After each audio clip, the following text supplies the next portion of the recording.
מבחינתי מטבח ישראלי זה ים של דברים שמתחברים להם יחד, אבל אני מנסה להביא את זה באמירה אחרת, חדשה, בצורה שונה לגמרי. בעצם כל סועד אצלנו מקבל את הביס הראשון שאנחנו מאמינים שאמור לשדר ולהסביר לאותו סועד בביס אחד איפה הוא נמצא על כדור הארץ. וזה מאוד מאוד חשוב לנו שהביס הראשון יהיה הכי DNA של ארץ ישראל או של הים תיכוני או של מה שמשיה רוצה להביע. ובמקרה שלנו לקחנו מנה מאוד מסורתית מהמטבח הערבי, הגלילי, ולמנה הזאת קוראים מנאיש, שזה בדרך כלל פיתה דקה, ששמים עליה או זעתר מיובש, או פלפלים וגבינה עם לבנה או דברים כאלו. לקחנו את הבצק של הפיתה ואנחנו טיגנו אותו במקום להפות אותו. וכאן יש פלפלים שקלינו אותם. את הלבנה אנחנו מפזרים באותה צורה של הפלפלים, בצורה כזו. אנחנו מפזרים מעל זה מעט מאוד עירית, קצוצה. עלים קטנים של שמיר. כמובן מלח גס. אנחנו מגישים את זה בצורה כזו, שזה בעצם משיה, בהתחלה, הביס הראשון. המנה השנייה שאנחנו מדגימים, מגישים אותה בדרך כלל ברמדאן.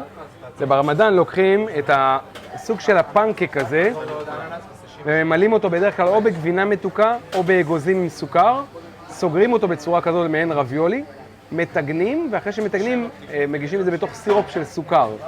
במקרה שלנו אנחנו לקחנו את זה דווקא למקום המלוח, אנחנו מגישים כל פנקק כזה ככה, בצורה כזו. מעל זה אנחנו מניחים זר של עשבי טיבול, שיש לנו באותה עונה. במקרה שלנו עכשיו, מיזונה, רוקט, כוסברה, וזה קשור בסרט של קרישה. וכל סועד מכין לעצמו את הסנדוויץ', הוא מרים את הזר, מורח טחינה, שאנחנו במקום עם מים מערבבים את הטחינה עם יוגורט. זה סחוג שאנחנו מכינים מפלפלים טריים ושום. צוואר טלה, שבישלנו אותו במשך 4 שעות עם רסל חנות, שזה תערובת תבלינים גם כן מהעולם הערבי. מניח את הזר, סוגר לעצמו את הסנדוויץ' הזה, וזה הביס שהוא מקבל.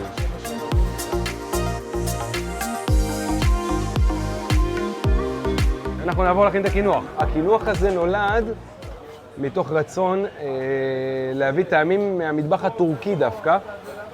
אז בתחתית הצלחת למטה יש מעין ספונג' של פיננסייר שאנחנו עושים מפיסטוקים. מעל זה קרם של מלאבי, שזה קינוח הכי טורקי, ערבי, ים תיכוני. נראה לי שבכל מסעדה בישראל אפשר למצוא את הקינוח הזה. צימוקים שבישלנו בתבלינים. פיסטוקים כלואים, כי אמרתם מטבח טורקי ואי אפשר בלי פיסטוקים. ואת הכל אנחנו פשוט מרבדים בהרבה מאוד פרוסות דקות של דלעת. אנחנו כביכול קוראים לזה, כובשים את זה במי סוכר ומיץ לימון, אבל ההשראה הזאת, אחרי שאנחנו משרים, אנחנו שמים את זה בתוך מכונת ואקום, אז זה נהיה כזה שקוף כזה. לכל אנחנו מפדרים בערת, גם כן מהמטבח הערבי, קרמבל, שזה בצק פריך אפוי, ג'ל לימון, והשוס של המנה הזו, זה אחד הדברים באמת שתופסים את כולם, זה גלידה, זרעי כוסברה מקורמלים. אז זה קינוח באוריינטציה טורקית. המטבח הישראלי מאוד מאוד מסקרן, ובעיקר יותר מהכל, הכי טעים שיש מכל מקום אחר בעולם.